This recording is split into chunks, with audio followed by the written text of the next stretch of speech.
Series के starting में हमें एक जंगल में एक घोड़ा गाड़ी को देखते हैं जो कुछ सिपाही और उनका लीडर गाइड कर रहे होते हैं।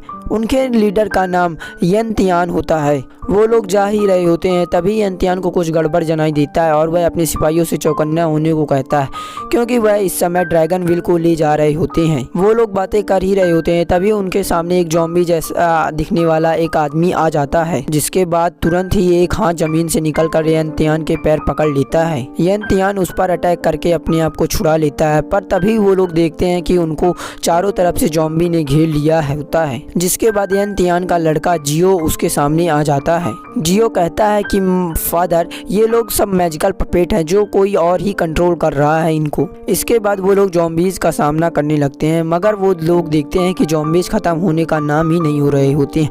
वो लोग ज़ॉम्बीज़ को जितना ही मार रहे होते हैं वो उतना ही अधिक बढ़ रहे होते हैं। दरअसल ये लोग मरे हुए आदमी की बॉडी हैं जो इन्हें कोई और ही कंट्रोल कर रहा होता है। तभी यंतियान कहता है, मैं इनको देखता हूँ, तुम जाकर पता करो कि इनको कौन कंट्रोल कर रहा है। इसके बाद जियो अपनी बग्गी पर चढ़ जाता है और अपनी पावर से पता करने की कोशिश करता है कि इनको कौन कंट्रोल कर रहा है। इसके बाद यंतियान अपने लोगों से फायर स्टोन को निकालने को कहते हैं और हम इसी वक्त यंतियान की फाइटिंग स्किल को भी देखते हैं जो बहुत ही औसम थी। तभी यंतियान नोटिस करता है कि वह जितने भी पपेट को मार रहा है वह उतने ही ज्यादा आ रहे हैं, और यह सब देखकर यंतियान समझ जाता है कि इन्हें कोई और ही कंट्रोल कर रहा है और वह काफी दूर है और ज्यादा पावरफुल भी। तभी यंतियान के आदमी फायर स्टोन को बाहर लाते हैं और फायर ड्रैगन की हेल्प से सारे ज़ॉम्बीज़ को मार देते हैं। इसके बाद वहाँ लियो आता है और कहता है, फादर, मुझे पता नहीं चल रहा कि इनको कौन कंट्रोल कर रहा है।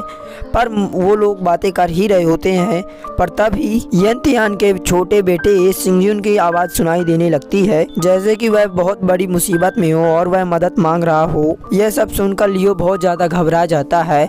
फिर उसके फादर कहते हैं, डरो मत बेटा, यह सब बस छलावा है, तुम ये सब इन बातों पर ध्यान मत दो, ये लोग हमारा ध्यान भटकाने के लिए ये सब छल कर रहे हैं। लियो को लगता है कि उसका भाई सच में मुसीबत में है, इसीलिए वह वहाँ से चला जाता है अपने छोटे भाई की मदद के लिए। लियो के जाते ही यंतियान पर कोई अटैक करता है, पर लेकिन यंतियान उससे भी बच जाता है। लेकिन उसी वक्त एक आदमी उसके सामने आता है और वह उससे ड्रैगन किल मांग रहा होता है, लेकिन यंतियान साफ साफ मना कर देता है और वह आदमी यह सुनकर काफ़ी ज़्यादा गुस्सा हो जाता है और कहता है कि तुम मुझे ड्रैगन किन दे दो, मैं तुम्हें और तुम्हारे बेटे को जिंदा जाने दूंगा। यंतियान ऐसा करने से बिल्कुल ही मना कर देता है, लेकिन तभी उसके सोल्जर ही उस पर पीछे से अटैक कर उसे मार देते हैं। यंतियान वहीं मर जाता है और उसके बाद वह आदमी उसके बड़े बेटे लियो को भी मार देता है। तभी हमारा सीन शिफ्ट होता है और हम यंतियान के छोटे बेटे सिन्यू को देखते हैं जो कि एक जंगल में अकेला था। उसे भी वह मिस्टीरियस आवाज़ सुनाई दे रही थी और वह उससे बातें कर रही होती है।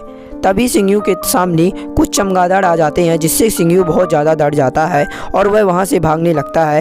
सिंगयू भागते हुए एक जगह पर गिर जाता है। वह उठता है तो वह अपने आप को मिस्टीरियस जगह पर देखता है और उसके पीछे ही एक खतरनाक ड्रैगन जंजीरों में बंधा हुआ होता है। वह उसे देखकर बहुत ज़्यादा डर जाता है, लेकिन वह ड्रैगन उससे कहता है, डरो मत, यही तुम्हारा असली घर है। सिंगयू डरकर भागने लगता है, लेकिन वह ड्रैगन जंजीरों को तोड़कर सिंगयू को ऊपर की ओर ले जाता है और वह की बॉडी को पूरी तरह अपने कंट्रोल में कर लेता है। सीन कट होता है और हम कुछ साल बाद का सीन देखते हैं, जहां पर हम सिन्यू और सिंगयू के दोस्त को देखते हैं जो एक रेस्टोरेंट में पार्टी कर रहे होते हैं। अब सिंगयू बहुत बड़ा हो चुका था और वह एक सीक्रेट मिशन पर काम कर रहा होता है।